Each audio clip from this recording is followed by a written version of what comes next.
मंत्री अमित शाह ने एक इंटरव्यू के दौरान बड़ी बात कही है।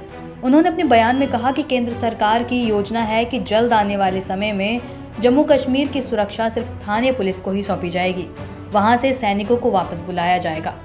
उन्होंने कहा कि केंद्र सरकार जम्मू कश्मीर से सशस्त्र बल विशेष अधिकार अधिनियम अफ्स्पा को वापस लेने पर विचार करेगी।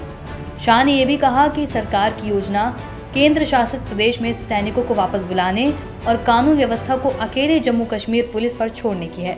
उन्होंने आगे कहा, हमारी योजना सैनिकों को वापस बुलाने और कानून व्यवस्था को जम्मू कश्मीर पुलिस के हवाले करने की है। पहले जम्मू कश्मीर पुलिस पर भरोसा नहीं किया जाता था, लेकिन आज वे अभियान का नेतृत्व कर रहे हैं। दरअसल विवादास्पद अफ्स्पा पर गृह मंत्री ने कहा, हम अफ्स्पा हटाने के बारे में सोचेंगे। गृह मंत्री का ऐलान जम्मू कश्मीर के लिहाज से अहम है, क्योंकि वहां लगातार मांग होती रही है कि अफ्स्पा को हटाया जाए और आम शहरी एवं ग्रामीण इलाकों में सेना की तैनाती न रहे। क्या है अफ्स्पा? अफ्स्पा अशांत क्षेत्रों में सक्रिय सशस्त्र बलों के कर्मियों को लोक व्यवस्था कायम रखने के लिए आवश्यकता होने पर तलाशी लेने, गिरफ्तार करने और गोली चलाने की व्यापक शक्तियां देता है। शाह ने पहले कहा था कि पूर्वोत्तर राज्यों में 70% क्षेत्रों से अफ्स्पा हटा दिया गया है। हालांकि जम्मू कश्मीर में लागू है।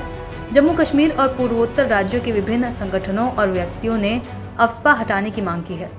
कश्मीर में चुनाव कब होंगे? शाह ने इस बात का भी जवाब दिया। शाह ने कहा कि सितंबर से पहले जम्मू कश्मीर में विधानसभा चुनाव होंगे। उन्होंने कहा, जम्मू कश्मीर में लोकतंत्र को स्थापित करना प्रधानमंत्री नरेंद्र मोदी का वादा है और इसे पूरा किया जाएगा। हालांकि लोकतंत्र केवल 3 परिवारों तक सीमित नहीं रहेगा और लोगों का लोकतंत्र होगा। कश्मीर में जब आतंकवाद फैला तो अब्दुल्ला इंग्लैंड चले गए। शाह ने दावा किया कि नेशनल कॉन्फ्रेंस के नेता फारूक अब्दुल्ला और पीपुल्स डेमोक्रेटिक पार्टी की प्रमुख महबूबा मुफ्ती ने आरक्षण के प्रावधानों को लेकर कटुता पैदा करने की कोशिश की, लेकिन लोग अब उनके इरादों को समझ गए हैं। उन्होंने पूछा कि नेका ने पिछले 75 वर्षों में इन लोगों को आरक्षण क्यों नहीं दिया। गृह मंत्री ने दावा किया कि जब आतंकवाद चरम पर था तो अब्दुल्ला इंग्लैंड चले गए थे। उन्होंने कहा, अब्दुल्ला और महबूबा मुफ्ती दोनों को इस मुद्दे पर बोलने का कोई अधिकार नहीं। शाह ने यह भी कहा कि बातचीत की प्रक्रिया में हुर्रियत कॉन्फ्रेंस का कोई स्थान नहीं है। इंटरव्यू के दौरान अमित शाह ने पाकिस्तान अधिकृत कश्मीर को भारत का अभिन्न अंग बताया। उन्होंने जोर देकर यह भी कहा कि वहां रहने वाले मुस्लिम और हिंदू दोनों ही भारतीय हैं। उन्होंने आगे कहा, यूके में रहने वाले मुस्लिम और हिंदू भाई भारतीय हैं। जिस जमीन पर पाकिस्तान ने अवैध कब्जा किया है वो भारत की है। इसे वापस पाना हर भारतीय और कश्मीरी का लक्ष्य है।